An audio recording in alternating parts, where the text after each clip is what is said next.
Nestled in the South Pacific, just north of Australia, lies Papua New Guinea, a remarkable nation filled with countless communities isolated from one another amongst the vast and intimidating rainforest landscape. Traversing the skies, bringing help, hope, and healing is MAF, Mission Aviation Fellowship, a Christian organization that's been serving the remote areas of PNG since 1951. My name is Matthias. I'm a German. I came to Papua New Guinea in 2007. That was my first time when I set foot here on this airport in Mount Hagen. And since then, almost 18 years, I'm a pilot with MAF. My name's Bridget Ingham. I am a pilot with MAF PNG. I've been in country for 2.5 years, started in January 2022. I'm originally from New Zealand, from Lower Hutt, and I've been a pilot basically since I was 19. Working for MAF every day is different. So one day you might be doing coffee and trade store runs to help micro-enterprise in the bush, and other days you might be doing medivacs, or you might be dropping off health teams. I think what I personally like the most, the combination between planes and helping people, so they can receive medical attention, they can receive education, they can receive the gospel, and with that eternal life, and that is much more valuable than just flying airliners.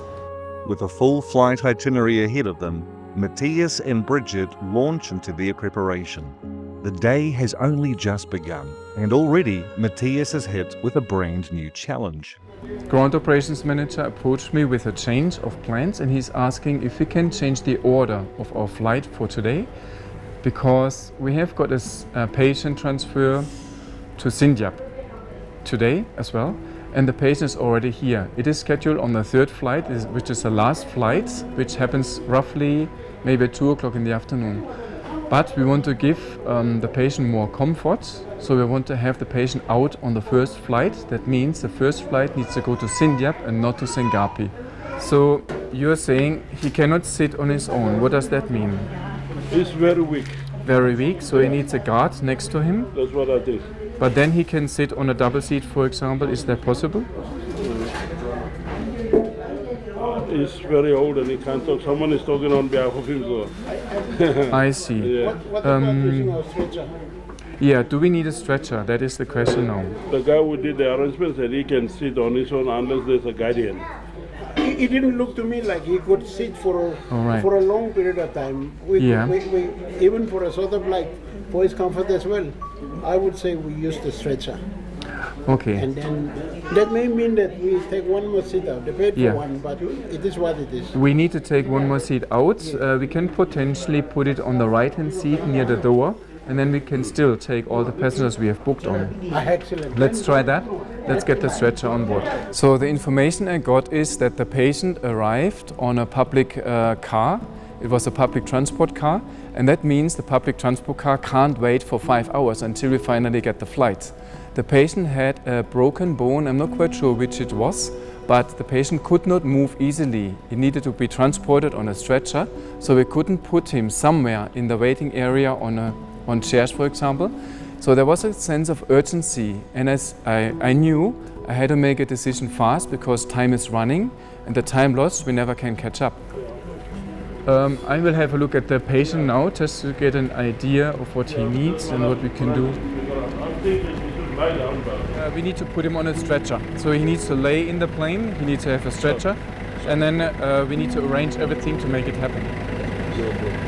So just wait a little bit. We probably need 20-30 minutes to change the flights around, to book our passengers in and the cargo, and then we need to prepare the plane, put the stretcher in, and arrange everything, and then we will come with the stretcher, put him on the stretcher, and then we carry him to the plane. So we just wait like 20-30 minutes for us to get ready. Okay, I will change the flight plan around, and we need to have the stretcher ready, and I will open up the plane and do a daily first, and then we can load. Okay. I walked to the car and I had a look at the old man, and he was smiling. And for some reason that touched my heart, and I thought I have to help him. And I thought Jesus would probably have done the same. There's a sick man, and Jesus would have helped him, healed him. I can't heal, but I can help him. Okay, now I'm changing my flight program around, and the second flight will be towards Dusin, and then we go back to Hagen, and the third flight is going towards Sengapi, and then we are going back to Hagen in the afternoons. Alright, I need to hurry up a little bit because now we've lost some time, and I probably need to do a daily now, and then we can load. The daily is a pre-flight inspection of the plane to make sure everything is working and everything is according to our standard operating procedure, because we just can't stop in the air to sort out bits and pieces or to clean the windshield, for example, so I need to do this before we actually go fly. I'm one of the chief leader. I'm chief leader, I'm already cancelled before. Now I'm running 25 years. I'm staff leader from Miprado place. Okay, what they're saying is the patient is actually their chief in the community, is their community leader. He's been our village ward councillor for 25 years, and that is the guy we are talking about this situation. Me am a mas fresh from remote no road car. I'm have to show them saving life from man. Now I'm big something. I'm Balusi got booking Golonar plus schedule, but long fashion Tasoria, I'm work way, I'm here to long country, long work there, I'm just like I work. So, me, I'm a master, me to take you long, I'm here to long. How am I working work with the people of remote areas? Yeah. Basically, he's saying that he is very happy with what MAF does. His area is a remote place, and indeed for a lot of other places, he comes from a remote place, and what MAF does is a lifeline for them. We heard the man had a fall in his village, resulting in complicated fractures, and was flown by helicopter to the hospital. The hospital, however, couldn't help him to get back on his feet. Together with his tribesmen, the decision was made for him to return home. Okay, now I have it. Okay.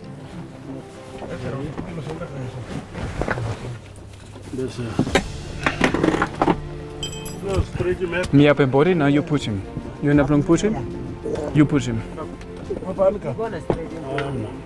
Sorry. Itu ram look memoraito. Memoraita. Yeah. Okay, good luck.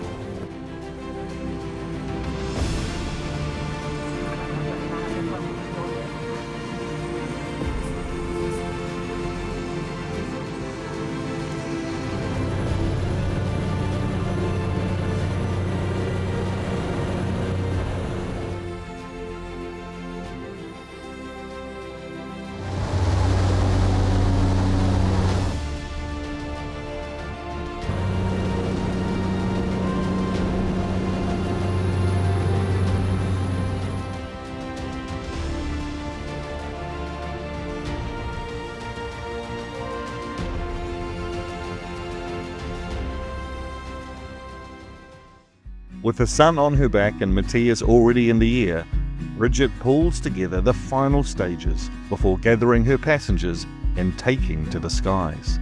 So today's flight is going to Malamanda and Kompium. We'll be taking some trade store goods there. Trade store goods often supplement the food that the bush people are able to grow in their respective villages. So if you can only grow sweet potato, then having other things makes your diet a little bit more interesting. So somebody might set up a trade store and the profit might be used to help with the school fees for kids in the village, or help to pay for flights for medevacs for the community, and that's kind of where the trade store things fit in to the process. So the other thing we'll be taking is our Bible box. So the Bible box is one of our ministries that we take with us out to the bush. The Bible not only is something to read, but something with that eternal message of salvation is so valuable.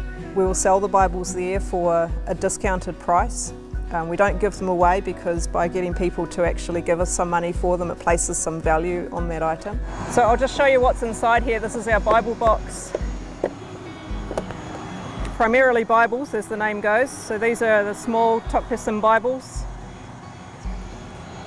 And we've also got the larger print Bibles. That's got pictures in it as well, so quite a lot of churches and that will use these ones.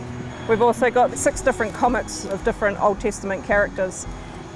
books. There's also these sort of story books which are illustrated, different Bible stories. And then there's commentaries, dictionaries, handbooks and things as well. And the reading glasses that we basically sell them at cost, which is about $2. They're very popular as well. So we'll take this with us and see how things go today.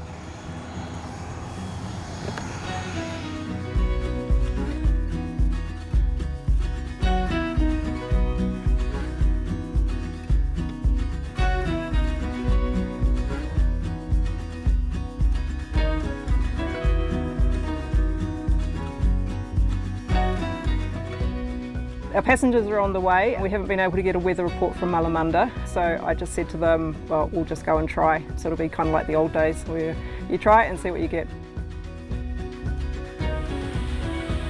Mike Alpha Lima ready for taxi, POB 10.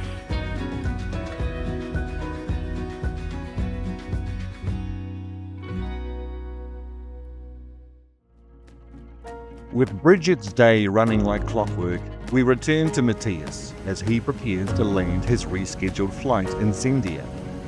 So far, his precious passenger is doing well and will soon be reunited with his friends and family. No doubt, this remote community, numbering less than 1,000 people, will be relieved to see the return of one of their esteemed leaders. I need some people to carry the stretcher, please. And this one. Now, you nap and raus in this strap. One pelaman come along this side, one pelaman come along this side, now hold him head belong in. One pelaman come, now hold him strong, no good and put. Okay.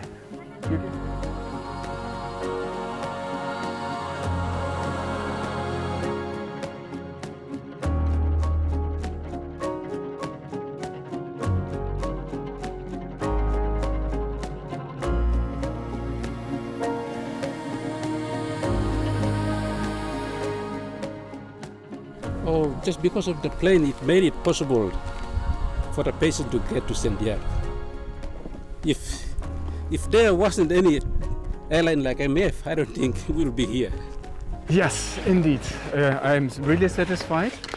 The air pressure down here is a little bit higher, and I was concerned that the patient feels some pain, but he was still smiling, so I think that was a success. So that is good. And now he's back home, and I could see he's recognizing his Wontox, like the family already. So that's good.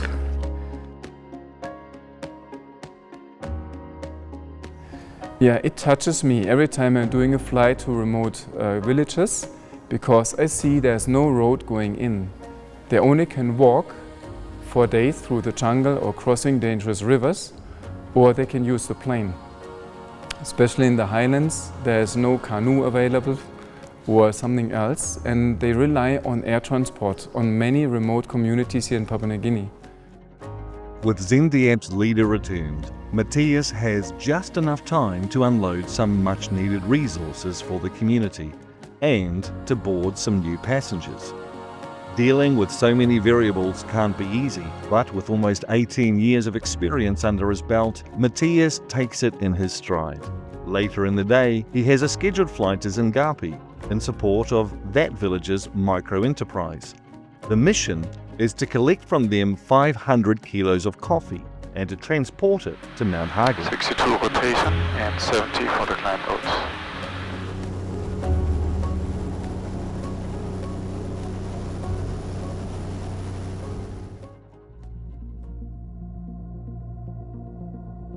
Okay, that's looking good. Speed will keep coming back. Wind is okay. Crossing the river, we're now committed to land.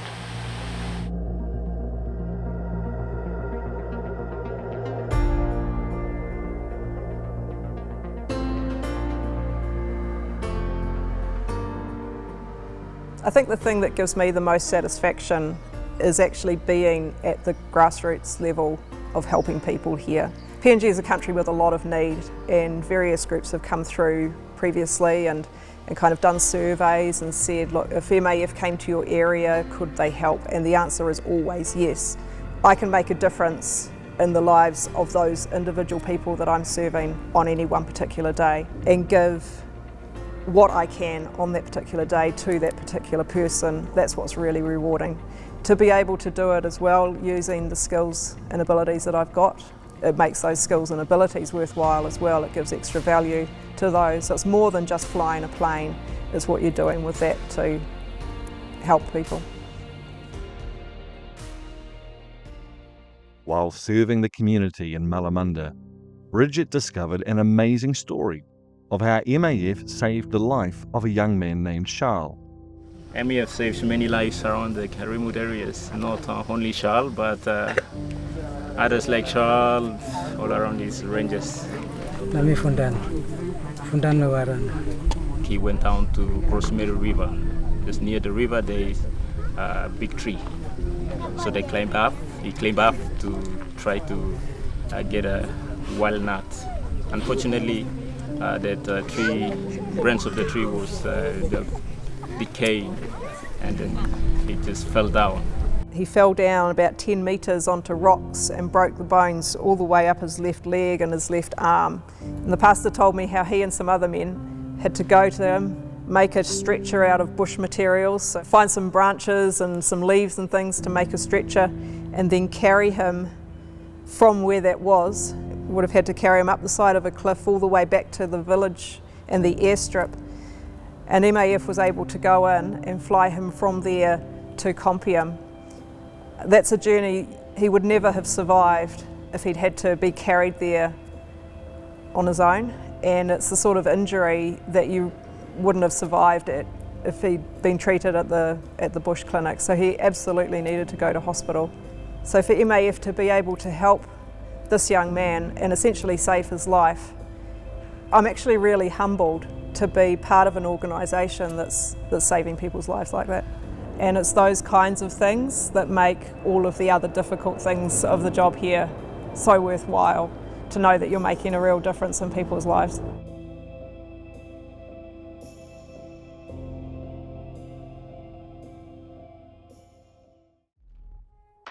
The weather for the day continues to hold as Mathias approaches Zingapi. Supporting micro-enterprises is vital for these remote communities. Without the support of MAF, many would have no way of getting their goods to market and earning some much-needed cash for their village. Briefing is 72, fuel selector, notice radar brakes, your dim narrator, terminal lights ignition, pre-landing checklist completed.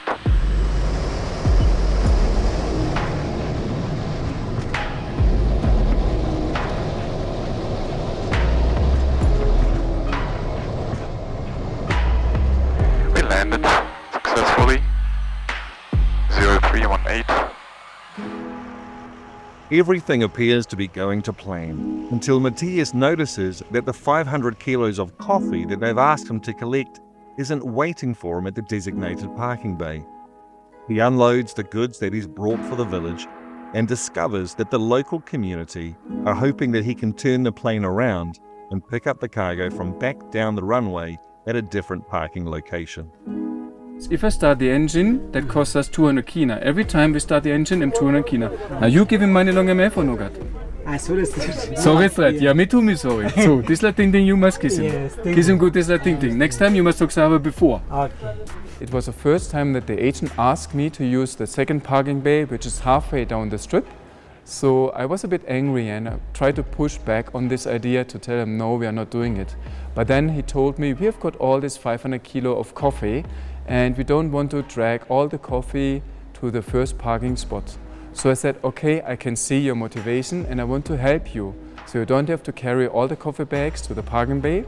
I will switch on the engine again, start up and taxi the plane down maybe 200 meters to the second parking bay. While I was doing this, I had a quick, brief assessment of the parking area on the second parking bay. They just cut the grass and looked like a golf course, really nice and neat.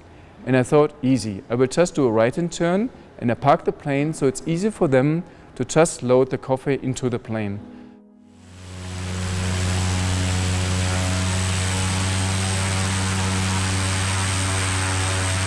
Now we are stuck. It looked good from the cockpit, but this ground here is so soft that the wheels really digged in and I had to use takeoff power and the plane was not moving anymore. So what we need to do is I told the agent this is the last time. This is the last time we are using this parking bay because this parking bay is way too soft. Sorry. Now, I need probably 100 people to help me to pull out the plane. Okay. Do you have 100 people? Yes. 50 on one side, 50 on the other side.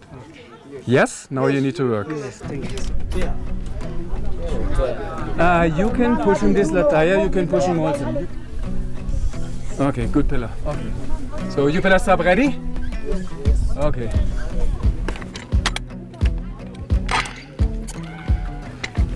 All right. So you pillar sub ready? You pillar ready? Yes. You pillar ready? Yes. Okay.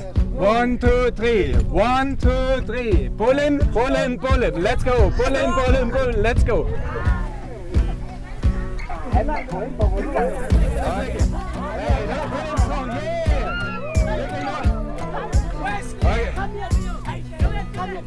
Come here, take him on, no kids like him.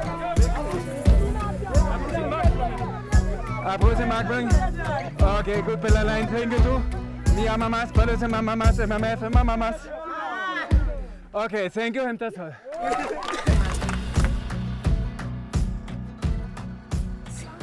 They had more power and strength than I expected. I didn't expect them to pull the plane out, but they did. So, but I helped a little bit as well, did I? Finally, the plane is free and the coffee can get loaded. At least that's what Mathias was hoping for. However, he's just discovered that there are a lot more people hoping to get tickets to fly to his next location than he was aware of. This means the plane will be too heavy. As a result, the coffee will have to wait for a few more days. So all this effort, taxiing down the plane to the parking bay, pulling it out again out of the soft ground, was for nothing at the end. But what happened in that moment is I was able to work and connect with the community, make a lot of fun, and we were working together. And this is an experience. I think they are still talking about this. MAF is really playing an important role in PNG. And even in spiritual, MAF is providing important, both in medical, both in physical, for our social transport, and even the spiritual as well, because through MAF, goodness has been spread to our remote areas as well. I was selling solar lights. We are bringing the light to the bush, but I also had the Bible box. And in the Bible box we had the good news and the gospel. And for me it was like we are having the solar lights, bringing light to the bush, but the real light which lasts forever, for eternity, that is the gospel. And for me it was much more viable to bring the Bible in Tokpesin to the remote communities so they can read, learn and transform their lives to have eternal life and eternal light at the end as well. I think what we do really matters to Jesus because we are the ones who are looking out for the ones and twos out there in remote places. So many airstrips that we go to and people will tell us, MAF is the only balus, the only aeroplane that will come to our village. The other operators, they won't go here because it's not financially viable for them, but MAF actually cares about us. And so for us to go there, and everybody knows that we are a Christian organisation, they know that we represent Jesus, and so we are essentially Jesus to them when we turn up. So there's this story in the Bible where a man has 100 sheep and one is lost, so he's leaving 99 sheep behind just to find the one lost sheep somewhere in the bush. Just like Jesus went through all this effort to find the one lost, we are carrying a lot of efforts and challenges as well to send a plane to remote communities just to do what Jesus would have done or would like us to do, to touch the life of the lost. Join us in supporting Mission Aviation Fellowship and be a part of bringing help, hope and healing to remote communities in nations like Papua New Guinea. Your contribution can make a life-changing difference. Visit our website to learn more.